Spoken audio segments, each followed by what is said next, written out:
เดี๋ยวเราไปฟังเสียงสัมภาษณ์คนแรกที่ออกมาได้จากถ้ำก่อนเนาะเดี๋ยวว่ามันเป็นอะไรแต่ว่าอ้ายอยากถามคำถามหนึ่งว่าอันน่ะพวกน้องเคยเห็นเขาเจ้าลงไปในบ่อเจ้าลงไปตลอดครับเขาเจ้าลึ่งเป็นบ่มันมีบ่อนให้เขาเจ้าหลบภัยบ่มันมีบ่อนที่เขาเจ้าสามารถมีชีวิตรอดอยู่เป็นบ่มีแต่ว่ายันทุกคนหนาวฮันอ๋อหนาวแห้งเดี๋ยวนี้อ้ายอยากถามว่าจุดที่พวกน้องคิดว่าเราไปเห็นมันไกลจากจุดที่พวกอ้ายไปพบน้องไกลบ่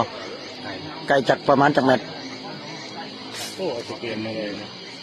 500 เมตรฮะฮอด500 เมตรหรอมัน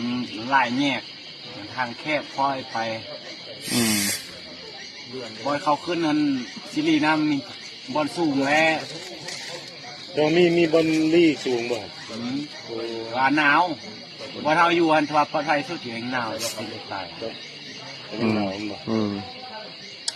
อันนี้ก็เป็นเสียงการสัมภาษณ์จากคนที่ออกมาจากถ้ำคนแรกเนาะ